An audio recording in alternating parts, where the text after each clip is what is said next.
Kerajaan memandang serius dari segi kemasukan parti ataupun pendatang tanpa izin ini, terutamanya melalui lorong-lorong tikus. Ya, dan kita merasakan bahayanya apabila selepas hari raya nanti takut ada yang pulang. Kerana polisi kita jelas. Polisi kita adalah apabila rakyat negara warga asing pulang ke tanah air mereka tidak boleh pulang semula ke Malaysia sewaktu PKP ini. Sebagai contoh, jika ada warga Indonesia sebagai contoh yang bekerja di sini mempunyai pas ataupun permit kerja tetapi pulang untuk berhari raya di kampung dan sebagainya, once mereka pulang, kita tidak akan benarkan mereka masuk ke negara kita kerana polisi kita sewaktu PKP ini dilaksanakan, warga asing tidak dibenarkan sama sekali untuk memasuki negara kita kerana dasar tutup pintu kita untuk memastikan bahawa tiada kes import yang berlaku di negara kita. Walaupun itu yang kita membimbangkan kita, takut mereka menggunakan lorong-lorong tikus untuk masuk kembali ke negara kita.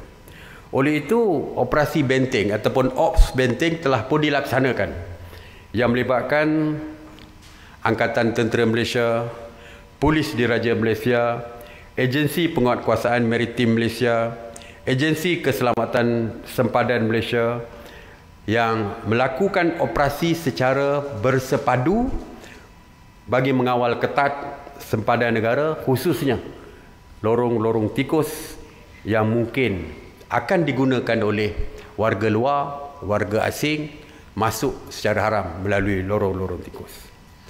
Dari 1 Mei hingga semalam, seramai 327 parti dan 41 tekong telah pun ditangkap kerana cuba memasuki sempadan negara secara haram, terutamanya melalui lorong-lorong tikus yang saya sebutkan tadi, dan turut ditahan 7 individu yang disyaki sebagai penyelundup, dan 7 bot juga telah pun ditahan. Dia ada 2 konsep, ya. Yang dah masuk, terlepas masuk, kita akan tangkap dan dihantar ke balai polis lah, dia boleh ditangkap. Dan ada satu lagi adalah mereka yang belum lagi sampai merentasi kawasan sempadan negara, dan mereka ini akan diusir oleh agensi penguatkuasa kita.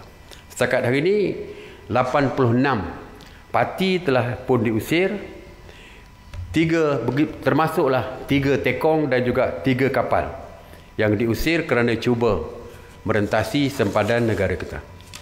Jadi seperti yang saya sebutkan bahawa kita memang serius di dalam mengawal sempadan kita, dan kita akan terus memperketatkan kawalan di sempadan, terutamanya lorong-lorong tikus, bagi kita sama ada mengusir ataupun menangkap sesiapa saja warga asing yang masuk secara haram ke negara kita.